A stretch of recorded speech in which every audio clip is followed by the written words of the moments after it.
From your Gulf Coast Weather Authority, this is Fox 26 News at 5.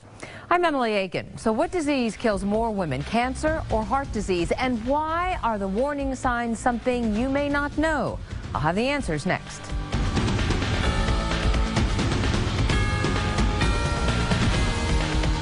Well, it comes as no surprise that women are the primary caretakers in most families. Many of us take care of kids and aging parents, but do we take care of ourselves? That's a big question. Emily Aiken is exploring this issue all week. You laughed at that question. I laugh at that because I don't, and I'm supposed to, and you're supposed to, and you probably don't either. This is what my series is all this week. If I were to ask you, Melinda, and audience, if I was to ask you, do more women have breast cancer or heart disease? What would you say? We're walking time bombs, and most of us don't even know it.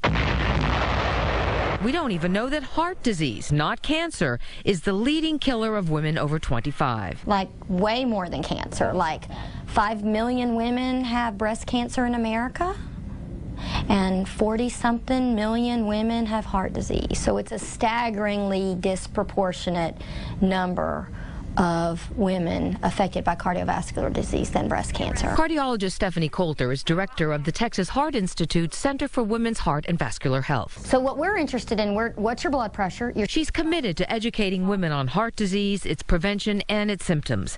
What most women don't know is that symptoms we feel when we're having a heart attack are different than a man's. But women often have more atypical symptoms. So those sorts of atypical symptoms may go unnoticed. In addition to the classic male heart attack signs of tightness in the chest, arm pain, and shortness of breath, we might also experience nausea, overwhelming fatigue, and dizziness. And when we do, we won't call 911. 911, need for emergency.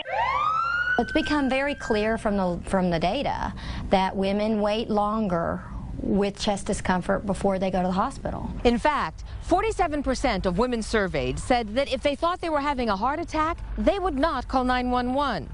A living example of that statistic is 66-year-old Lee King.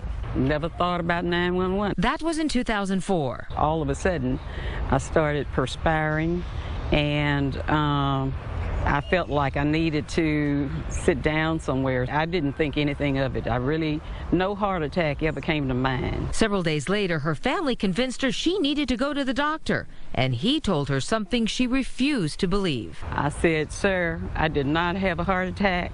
I was not down and out and never lost consciousness. Even after the heart attack, I was in denial because I said, no, somebody's making this up." Lee knew she was diabetic, and because of that, she says she took care of herself, or at least she thought so. Looking back, she sees her mistakes. In the middle of the night, if I did not eat and realize I'm hungry, I would get up and get a block of cheese and munch on that and crackers. Lee belongs to the group of women with the highest risk of having a heart attack. African American women in Harris County are at almost double the risk of dying from cardiovascular disease than a Hispanic woman of the same age. White women fall right in the middle.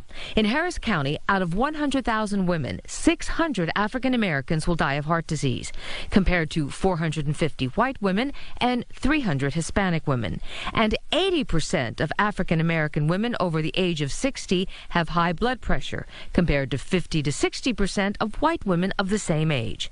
Lee offers this advice. We need to be more conscious of what we do. That means regular checkups, keep tabs on your cholesterol, blood pressure, weight, and quit smoking. Cardiovascular disease is for the most part preventable. We just need to put on our big girl panties and get with it.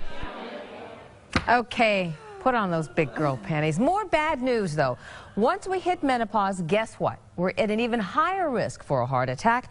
That's all of us, regardless of race.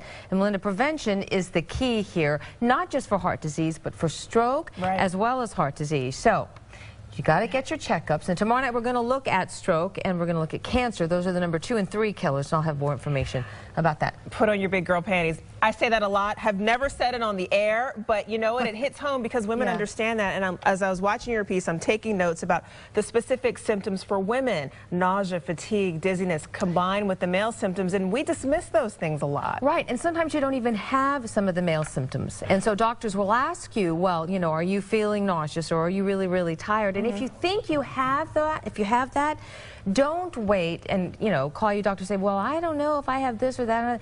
Go get to the hospital immediately. It's better that you go and them tell you to go home than to not go and never leave your home again. Yeah, what I was also thinking, I'm taking notes, is we as women have this mentality: I've got it, I've got this, I've got it under control. Right. And you're so busy taking care of everyone else, and you push through so many things that you ignore yourself sometimes. So don't ignore yourself. No. Okay? Don't ignore yourself. No, I know. I'll make the appointment, I promise. All right. Okay. Thank you. Yeah.